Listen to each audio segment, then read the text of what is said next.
looked into partial hydrogen feed alongside. Sure, yeah. What we're doing is a partial hydrogen feed with, say, ethanol or 85 of enrichment with hydrogen. Yeah, I think alongside bio feedstock. So obviously one thing we've been actively working on is bio routes into hydrogen. But I think the definition of the word hybrid is going to be stretched and expanded. Currently it's about a battery with a gasoline engine. I can see we're going to have hybrids with diesel. I can see we're going to have battery plus fuel cell. So I think there's going to be a number of intermediate solutions, all of which are better than we have now with pure gasoline, but all of which I think are on the route, hopefully, to eventually virtually a totally renewable supply chain. In the back. So Shell determined to open a hydrogen station in West Los Angeles this year. What time of this year, and if there is any more station will be open in the near future? The timing of the opening of our station in West Los Angeles? Is that the question? Yes, and also there is any more in the near future? I think it's June 26th.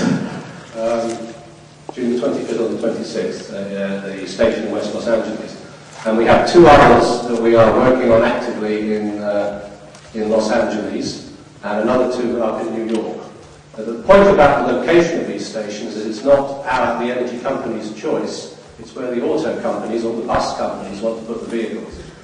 So, which creates sometimes challenges, because obviously we have to find land with sufficient space. But so the answer is there are some more in Los Angeles and some more in New York that we are planning, and I believe one or two of our competitors in the energy industry are also planning more stations. Gentleman there with the beard.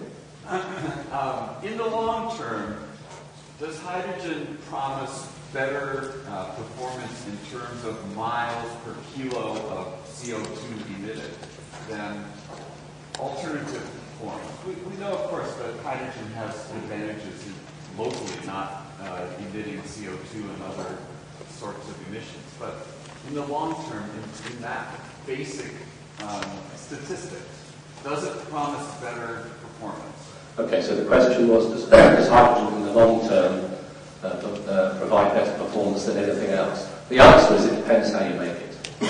So I make the comment that the fuel cell is the pure drivetrain, potentially, and the efficiency is better. But if you only make hydrogen from natural gas, then you don't get there.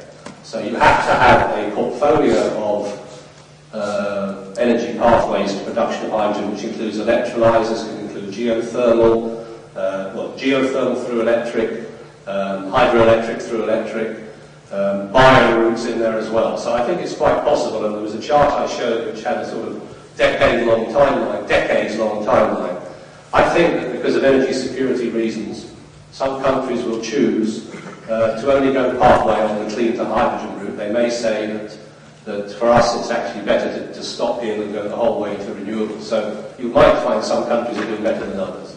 But it's a valid point that if you don't make hydrogen from a renewable or a low CO2 source, then in some ways other drivetrains may compete. I would make the comment, of course, that all the electrics depend on where is the electricity made. And that's another thing that's been forgotten. If you make electricity from a coal-fired power station, that isn't necessarily such a good idea either. So all these things play, and they will all happen. But there isn't a nice, clear, black and white answer to that question. There was another gentleman here in front of you. I was going to ask a simple question. If we already have the cars and you guys are doing a mixed-use station opening in June, can you play devil's advocate and tell us why hydrogen wouldn't work, why it wouldn't be your choice? What would stop it? Okay, so I don't know if anybody's here from the auto industry. So the auto industry believe that the drivetrain and the pieces in the vehicle will be less pieces. It potentially could cost less to build than an existing vehicle.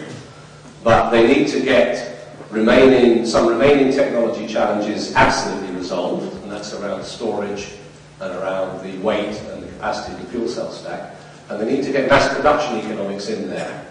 And those mass production economics really make the difference. So that's why we see another 3 or 4 generations, 2 or 3 generations beyond the ones that are coming out now, like the Equinox, before the auto industry have really got down to competitive manufacturing cost. From the energy, we can make hydrogen from almost anything, in theory. And it's this scale effect and consumer demand all play together. And I think one of the things I picked up was partnerships. If we don't get a joined-up approach to this, then what will happen is that other things such as plugins, which get there's a strong advocacy around plugins. There was a strong advocacy around fuel cells 10 years ago, which was unfulfilled. Bio, there's a lot of hype and debate around good and bad first and second generation biofuels. So I think confusion around what are the choices, what are the energy stories, what are the economics around different pathways for renewable fuels. I think that can certainly cause disruption. Without volunteering the issue of energy prices, clearly if you're assuming you make your hydrogen from gas, and gas prices, I mean gas as in not gasoline, that has an impact as well. But I think the economics, all the energy choices seem to be driven by economics. But I think there is enough confusion currently that if we don't get really clear joined-up approach from the auto companies, energy companies and the regulators, and an acceptance by the consumers of now and the future this is going to happen, then it can be disruptive. Does Shell see hydrogen as a potential carbon negative fuel? I'm thinking you showed emissions going to zero. I'm imagining biofuels with carbon. Please repeat the question. Okay, does Shell see hydrogen as a potential carbon negative fuel? And I think the answer is it's possible depending on the manufacturing route, and you're correct. If you apply carbon capture to biofuels, second generation biofuels, I understand you can actually get carbon negative story.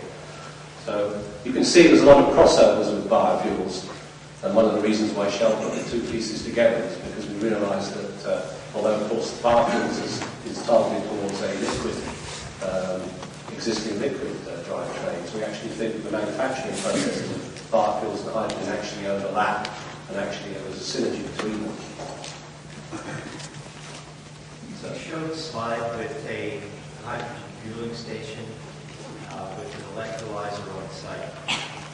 Is this a trend that you see that you're going to go to on-site electrolyzers? My understanding is that you can't scale up electrolyzers to the level that you require to fuel a typical conventional station. So it's an orders of magnitude. I think for Shell, the average number of vehicles that fuels at the station in OECD countries is 3,000. Average number of vehicles that fuels at a CNG station is maybe about 1,700. The average number of vehicles that fuels at our demonstration sites at the moment is 5. So we're trying to, the next generation, the next many networks will be significantly more.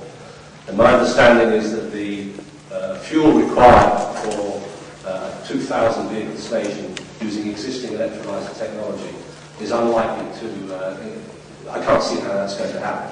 So for the larger urban sites, probably, once they're up at full operating capacity in 10 years, you wouldn't use electrolyzer. However, as you roll out networks, as you move into areas of lower population, in countries where electricity is literally free on the margin, in Iceland, we had a station in Iceland, and they have surplus geothermal electricity and nowhere to send it. So in places like that, the electrolyzer makes a lot of sense. So I'm quite interested in electrolyzers, but of course, where does the electricity come from? Now, it happens in the set of stations we have. New York is coming from Niagara Falls hydroelectric, Iceland's coming from geothermal. I think the West Los Angeles station is also coming from a green electric source. So it's important when you talk about electrolyzers also where the electricity comes from. I think I've got a last question. Follow-up to that, is there some density of fueling stations where delivery by pipeline is? Yes, we've done a project with General Motors, which we talked about publicly last year, where we've mapped, inevitably Los Angeles, and we've looked at 5, 10, 15, 20-year rollout. And there is a scale level, if you're right, where large centralized manufacturing, hopefully with carbon capture, plus a pipeline grid, makes sense. One of the challenges we've learned in the energy industry is building new pipelines in anything that resembles a greenfield location is almost impossible. But using existing pipelines in brownfield locations certainly is attractive. And Los Angeles, central Germany, Rotterdam, Antwerp are all places where we possibly could use pipeline grids. So that's fine.